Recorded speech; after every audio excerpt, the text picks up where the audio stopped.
Mais la première fois que je suis entrée dans la maison, j'ai senti que quelque chose n'allait pas.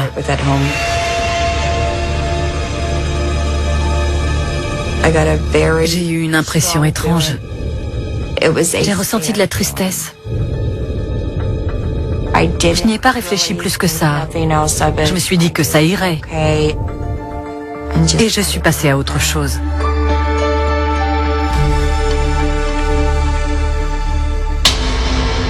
Laura n'est pas la seule à réagir étrangement à la maison.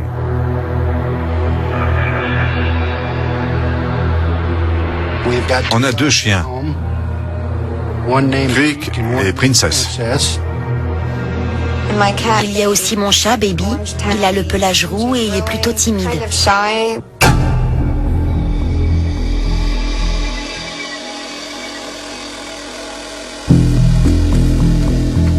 Princess a commencé à détruire des objets. Tout ce qui passait à sa portée se retrouvait en lambeaux. Elle n'avait jamais fait ça auparavant. Princess est un chien très calme, d'habitude. Creek était allongée, comme si elle allait s'endormir. Soudain, elle se levait avec le poil hérissé. Elle aboyait et filait se cacher dans une autre pièce. Ma mère allait voir à la fenêtre si une voiture arrivait ou si quelqu'un était dans le jardin. On cherchait ce qui provoquait le comportement du chien. On n'a pas trouvé de raison logique qui expliquerait sa panique soudaine et sa fuite. Il n'y avait rien qui justifie ça. Le comportement de Creek m'inquiétait. Elle avait très peur.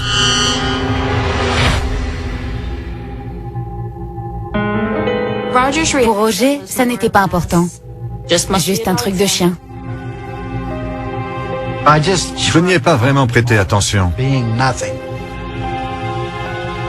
n'a jamais trouvé d'explication à ce comportement. Mais il n'avait peut-être pas envie d'en trouver une après tout.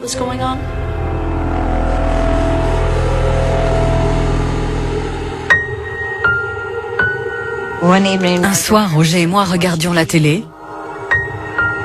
Creek était sur un fauteuil et Princess était sur l'autre.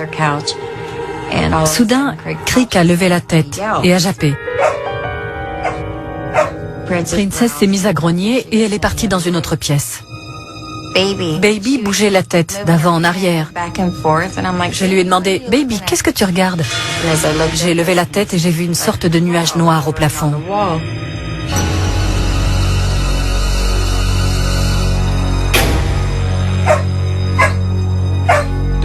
Les chiens ont commencé à voir des choses et Laura m'a montré des ombres. Oui, j'ai vu des ombres, mais je n'ai jamais pensé que ça pouvait signifier quoi que ce soit. Je lui ai demandé s'il voyait ce que je lui montrais. Il a dit oui, mais ce n'est rien. Je l'ai laissé dire. Je ne savais pas ce que c'était. Au début, on ne remarquait pas grand-chose. Il se passait des petites choses par-ci, par-là. Parfois, on se demandait ce qui se passait, mais la plupart du temps, on n'y prêtait pas attention.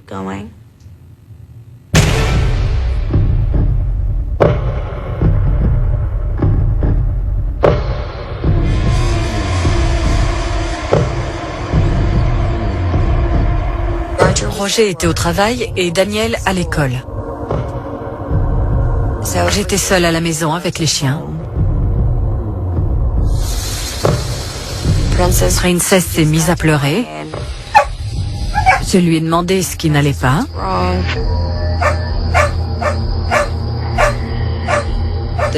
Les chiens se sont mis à aboyer sans s'arrêter. Princess regardait fixement à un endroit. Et j'ai regardé dans cette direction pour voir ce que c'était. Et soudain, j'ai vu un homme qui se tenait là.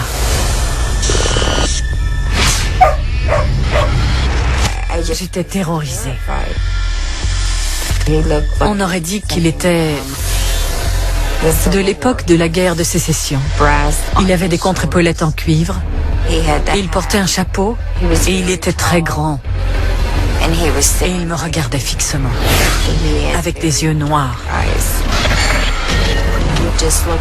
Et il m'a regardé droit dans les yeux. Je n'oublierai jamais ça. Je me suis immobilisée un instant. Puis j'ai fait demi-tour et je suis sortie de la pièce en courant. J'étais terrorisée. Princess et moi, on s'est retrouvés devant la maison. Et on y est resté jusqu'à ce que Roger revienne. Je n'arrêtais pas de me demander si j'avais bien vu ce que j'avais vu. Je pensais que j'étais peut-être folle. Mais je n'étais pas folle. Cet homme était bien là.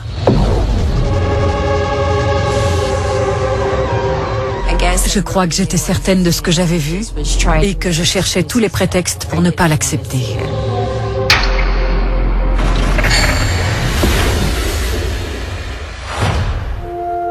Laura ne raconte à personne ce qu'elle vient de vivre. Je n'ai rien dit à Roger. Je lui ai dit que j'étais sortie pour guetter son retour du travail. Je ne savais pas comment expliquer à Roger que je venais de voir un fantôme dans la maison.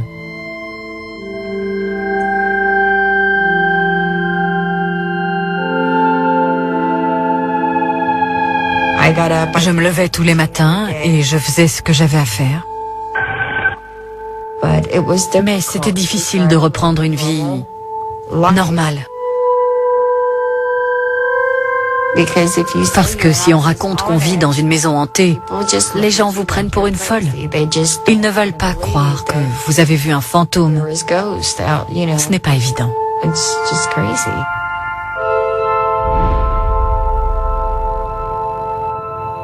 Laura se met à voir le fantôme régulièrement.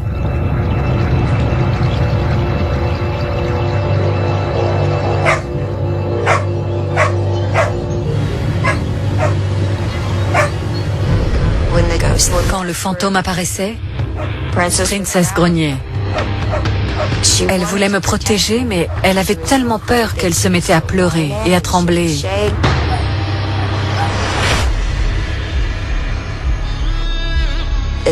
C'est étonnant de constater que les animaux sont réceptifs aux esprits qui hantent une maison. Les mois passent. Laura garde son secret.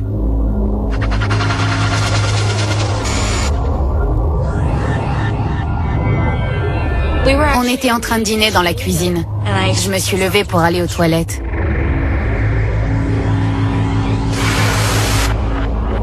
J'ai vu une ombre noire se diriger vers la salle de bain.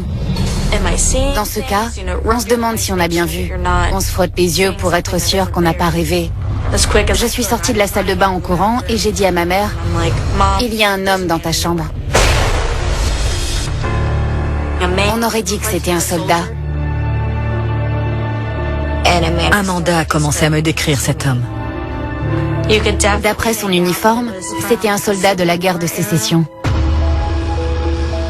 Il y avait de gros boutons à sa veste. Il portait un chapeau d'officier. Elle était terrifiée parce qu'elle venait de voir quelque chose. Elle était pétrifiée. J'avais peur pour notre sécurité à tous. C'était exactement l'homme que j'avais vu. Je lui ai dit, je sais, on dirait un général. C'est là que j'ai commencé à l'appeler le général. J'ai enfin eu la preuve qu'il me fallait pour dire que ma maison était hantée et que je n'étais pas folle.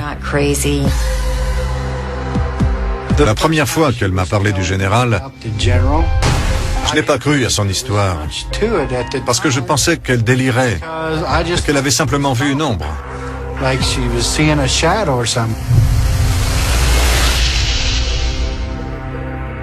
Il ne m'a pas cru.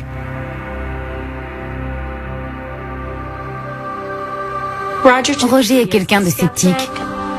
S'il ne voit pas quelque chose, c'est que ça n'existe pas. Je pense qu'il a cru qu'on se moquait de lui. Ou alors, il a dû croire qu'on était folle. Les membres de la famille tentent de vivre normalement En espérant que les apparitions cesseront, ils préparent la réunion familiale annuelle.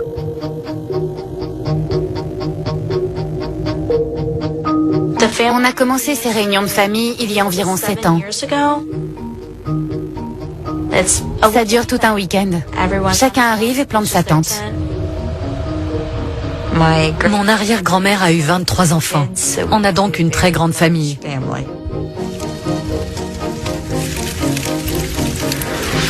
On fait un grand feu de joie, des grillades. On fait un feu d'artifice. On s'éclate.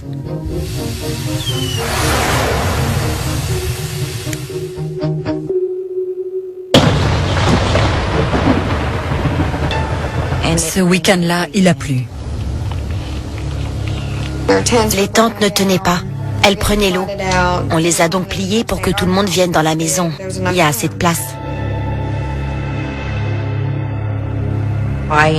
On s'est retrouvés à 9 dans la maison.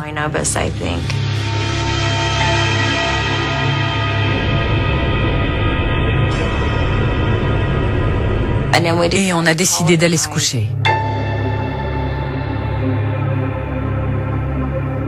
Chacun a attrapé une couverture dans un placard et on les a mises dans le salon.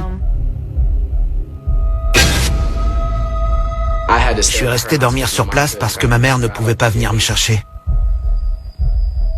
Danielle dormait par terre, j'étais à côté d'elle. Et soudain, j'ai eu une sensation de froid dans le cou. Ce froid m'est tombé dessus d'un seul coup. Tout mon corps s'est mis à trembler. Quand je me suis retourné, j'ai compris qu'il se passait quelque chose. J'ai vu une lueur. C'était très lumineux, avec des teintes bleutées. C'était dans un angle de la pièce. On a l'impression de se retrouver face à un tueur en série. J'avais le cœur qui battait très fort. J'ai eu vraiment très peur.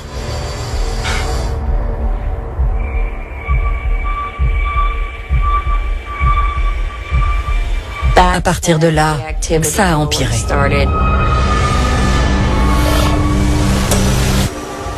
On avait l'impression que quelqu'un donnait des coups dans les canapés et les secouait.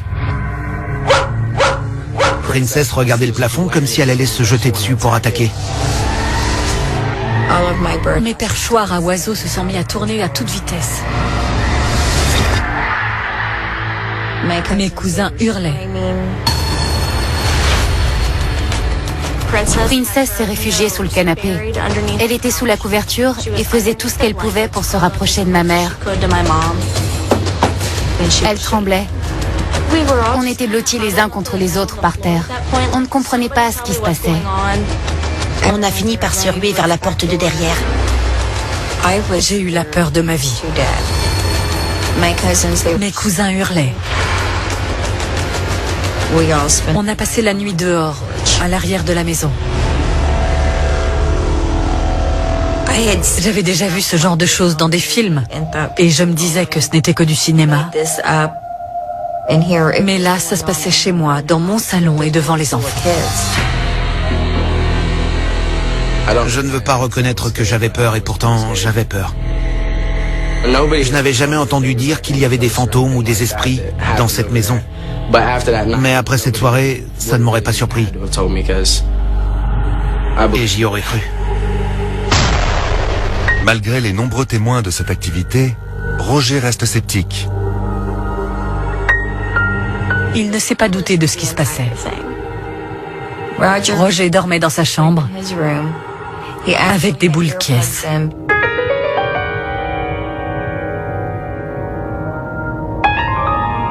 Il n'a rien entendu et il a dormi comme un bébé. On est allé voir Roger pour lui raconter ce qui se passait dans la maison. Tout ce qu'il a dit, c'est « Il ne m'est rien arrivé à moi ». Il a refusé de croire tout ce qu'on avait vécu. Il y avait beaucoup de personnes qui parlaient de ce qu'elles avaient vu. Mais moi, je n'avais rien vu ni entendu de tout ça. Donc je n'ai pas vraiment cru ce qu'on m'a raconté.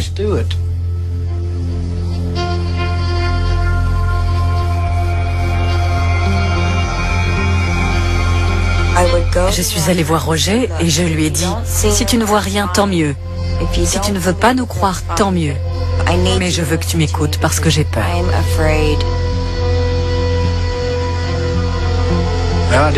Je ne voulais pas les contrarier, mais je ne savais pas quoi faire. J'ai seulement dit que je pensais qu'il n'y avait rien d'anormal. Je ne me suis jamais remise de cette nuit-là. Voir de petites choses étranges de temps en temps, ça allait. Mais cette nuit m'a complètement traumatisée. Je ne m'en suis jamais remise.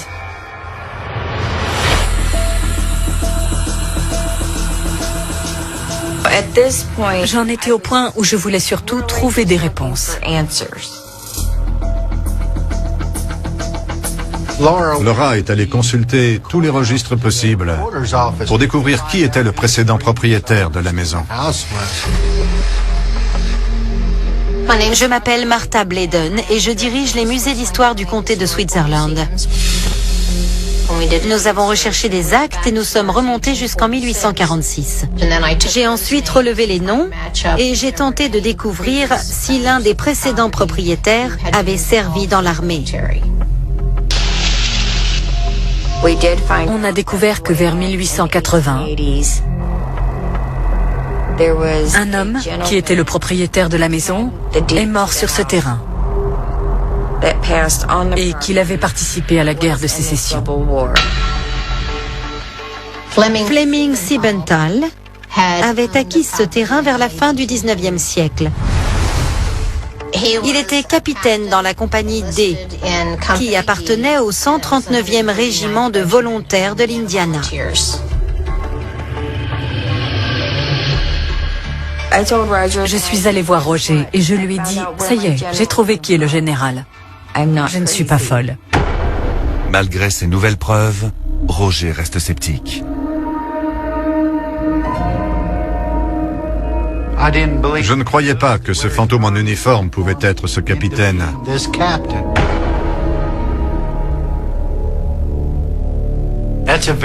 C'est très troublant, mais je pense que ça n'était sans doute qu'une coïncidence.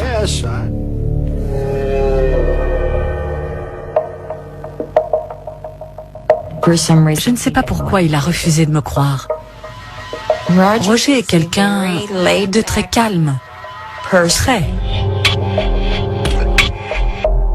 Quand quelque chose le dépasse, il ne l'intègre pas. Je lui ai dit, Roger, je vois des choses. Amanda voit des choses. Les chiens voient des choses. C'est juste sous ton nez et tu veux nous faire croire que ce n'est rien? Pourquoi tu nies l'évidence? Je ne sais pas pourquoi il n'a pas voulu me croire. Le scepticisme de Roger pèse lourdement sur leur mariage. À la maison, l'ambiance s'est dégradée entre Roger et moi. Je continuais à voir des choses. Lui ne voyait rien. Ça a mis à mal notre relation. Je lui ai dit que s'il refusait de me croire et qu'il me prenait pour une folle à cause de ça, alors notre mariage ne signifiait plus rien. Ils se sont séparés. Chacun a choisi son chemin. Mais je suis partie après la réunion de famille. Environ un mois après.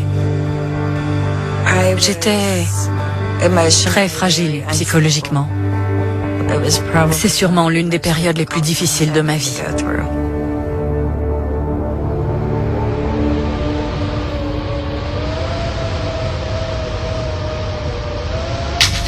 Après 4 mois de séparation, Laura revient vivre dans la maison avec Roger. Il m'a dit qu'il voulait que je revienne vivre avec lui. J'aime vraiment Roger et il m'aime aussi. Et puis, son côté têtu a repris le dessus. Elle s'est dit, hé, c'est ma maison. Je me suis dit que je n'allais pas laisser le fantôme de quelqu'un qui devrait déjà être parti me chasser de chez moi. Hors de question que je parte. J'ai essayé de vivre normalement, mais la tension montait. J'étais en train de jouer avec les filles quand Princess s'est mise à aboyer sans s'arrêter. Elle aboyait en direction du mur. Elle avait le poil hérissé. Elle aboyait et elle grognait. On ne savait pas après quoi elle en avait. J'ai cru qu'elle aboyait après le signe de bienvenue. Alors je l'ai déplacée. J'ai regardé le mur après lequel Princess aboyait. Sur le mur, il était gravé « Quittez ma maison ».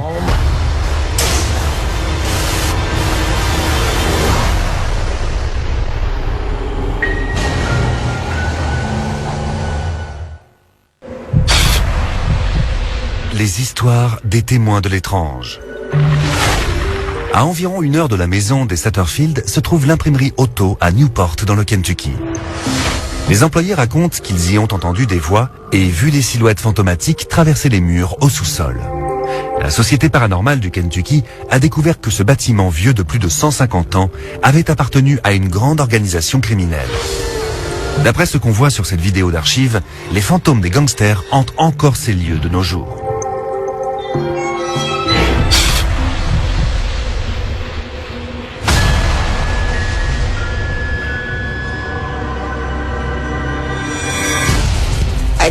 J'ai regardé le mur après lequel Princess aboyait. Sur le mur, il était gravé « Quittez ma maison ». C'était suffisamment clair. J'étais morte de peur. Ça m'a fait très peur.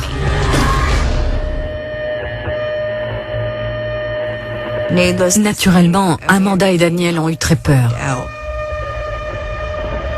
Je ne comprenais pas ce qui se passait. J'ai eu peur et j'ai eu envie de sortir de la maison. Ça leur a fait tellement peur qu'il a fallu beaucoup de temps pour qu'Amanda ose à nouveau se rendre à l'étage. J'ai demandé à Roger, et maintenant, tu me crois? J'avais besoin qu'il me croie. Quand j'ai vu ça, ça m'a fait un choc. Je n'avais aucune raison de ne pas les croire. Roger a dit, il se passe peut-être bien quelque chose d'étrange ici. Elle m'a dit, tu vois, c'est vrai. J'ai répondu, oui, je suis d'accord, il y a quelque chose, même si je ne sais pas ce que c'est.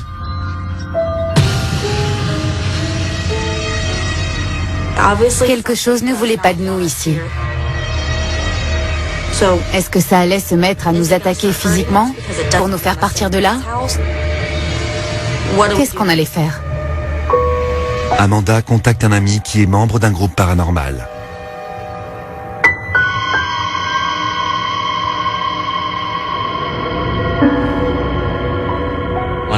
Je m'appelle Matt Foreman et je suis le fondateur de la Société paranormale du Kentucky. La Société paranormale du Kentucky est une organisation à but non lucratif qui aide les victimes de manifestations paranormales. Notre association est née il y a 1 an. Depuis, nous proposons nos services aux gens qui ont besoin d'aide.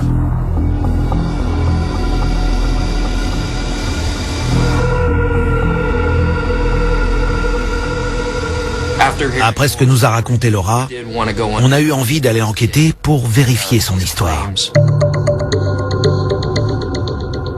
On utilise beaucoup d'équipements pour nos enquêtes. On a des détecteurs de mouvement, des dictaphones et des caméras infrarouges. C'est très utile, parce que ça permet de voir dans le noir comme en plein jour. L'équipe paranormale installe des caméras aux endroits où les manifestations sont les plus nombreuses. On a mis en place une caméra pour voir la nuit. On nous a signalé une grande activité dans cette pièce. On nous a signalé un soldat, un général avec des yeux sombres. Il fallait qu'on surveille cette pièce.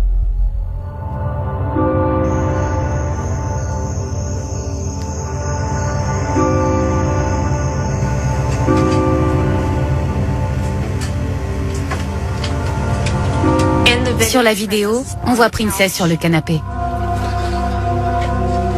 Princess s'est endormie. Soudain, elle s'est réveillée et a commencé à grogner.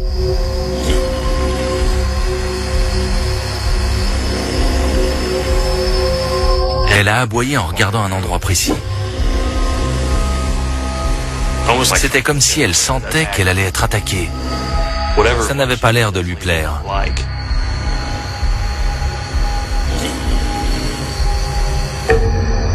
Une caméra orientée différemment filme ce que voit Princess.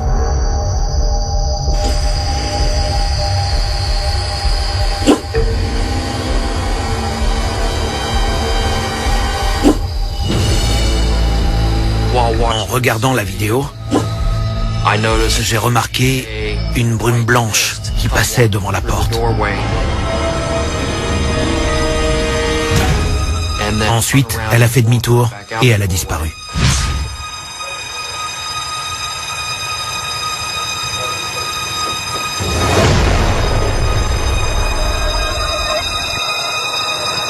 L'apparition qu'on a filmée avait une forme humaine.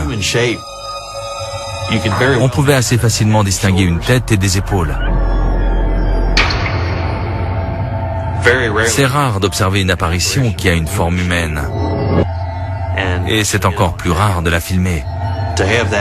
Trouver cette preuve dans une pièce où il y a eu beaucoup de problèmes, c'est extraordinaire.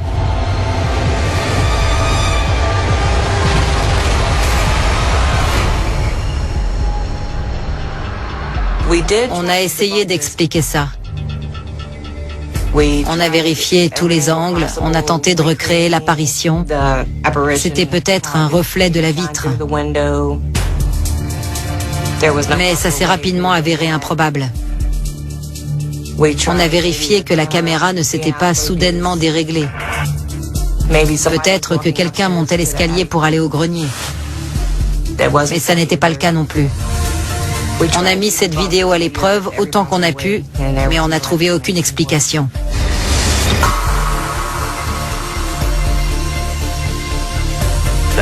On a réussi à trouver des preuves qui étayaient ce qu'elle racontait. C'est incroyable. Ça prouve qu'il y avait bien quelque chose dans la maison.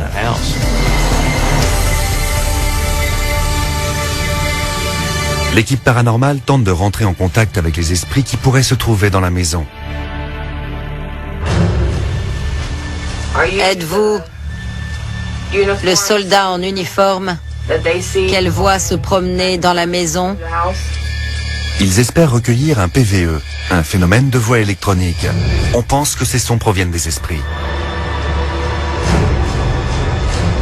La raison pour laquelle on pratique une séance de PVE, c'est d'enregistrer des voix qu'on n'entend pas forcément au cours de l'enquête.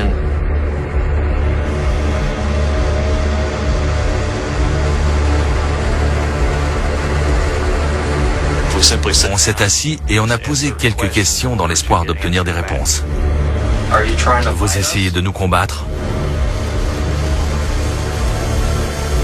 Vous pensez qu'on vous veut du mal? Voulez-vous que les habitants de cette maison s'en aillent? Il va falloir apprendre à vivre avec cette famille. Soit vous réussissez à vivre avec eux, soit vous devez partir. Arrêtez de faire peur aux habitants de la maison et aux animaux.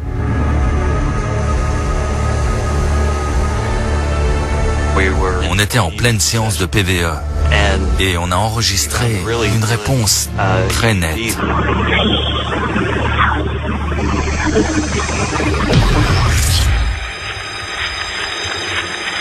C'était une voix rauque. On aurait dit quelqu'un qui murmure. Ça a dit « quittez la maison ».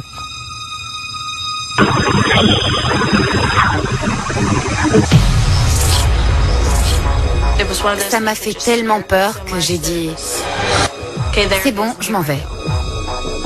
C'est rare d'obtenir un enregistrement aussi net. J'ai eu l'impression que cette entité voulait qu'on lui obéisse. Elle voulait qu'on quitte la maison. La voix a répété ce qui était gravé au mur.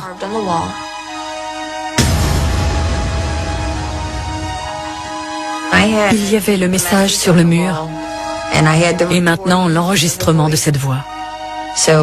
Ma première réaction a été de penser à faire les valises et partir.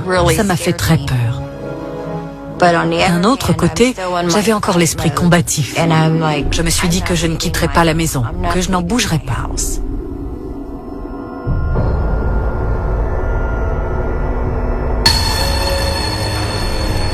J'étais inquiète pour moi, pour ma mère, pour Roger et les animaux. Tout ce que j'espérais, c'était que personne ne soit blessé. L'équipe paranormale décide qu'une bénédiction est le seul moyen de faire partir le fantôme de la maison. Je remplis cette maison de lumière et d'amour. Toute énergie négative doit s'en aller. J'ai été ordonné prêtre, donc j'ai proposé à Laura de bénir sa maison. Ne faites plus de mal à cette famille. Toute entité négative doit quitter cette maison ou rester en cessant d'agresser les habitants et les animaux. On a dit aux esprits qu'on allait bénir la maison et qu'ils devaient choisir entre cohabiter avec la famille ou partir. N'importunez plus cette famille. N'importunez plus les animaux. Cessez d'attaquer les habitants de cette maison. Toute entité négative doit quitter cette maison. J'étais au niveau d'une fenêtre.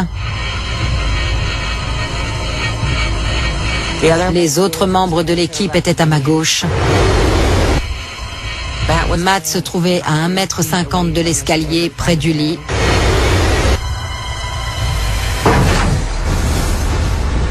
J'ai senti comme une brûlure. Il a fait aïe et il a failli tomber. J'ai eu l'impression que quelqu'un me collait un sèche-cheveux dans le dos. On a soulevé son t-shirt et il avait une marque de brûlure le long de la colonne vertébrale.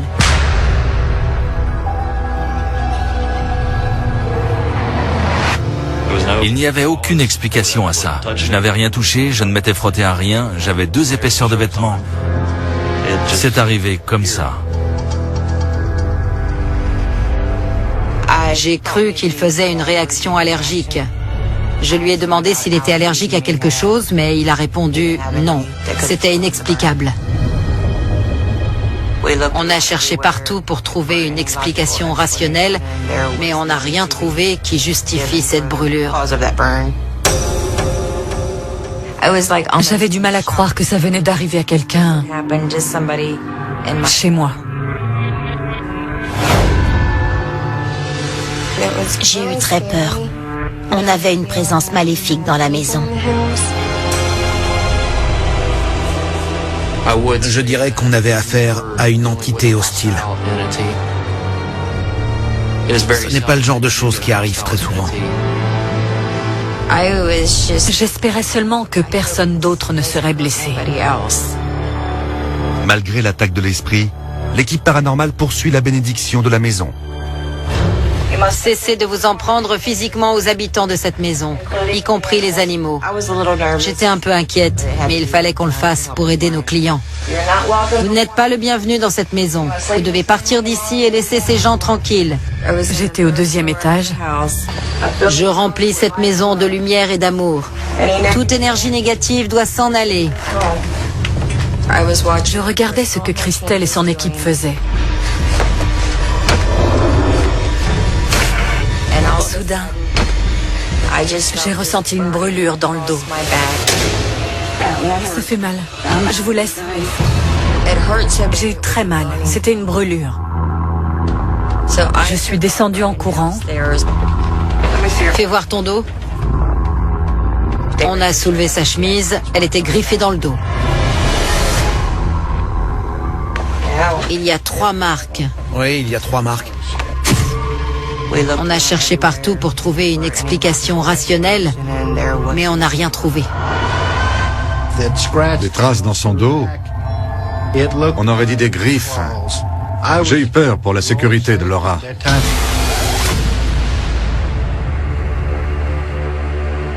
Ça m'a fait très peur. C'est là que j'ai compris que l'entité à laquelle on avait affaire se déchaînait contre nous. On s'est dit qu'il fallait aider la famille et ses animaux sans attendre. J'ai eu l'impression qu'on cherchait à m'atteindre. L'équipe paranormale poursuit la bénédiction.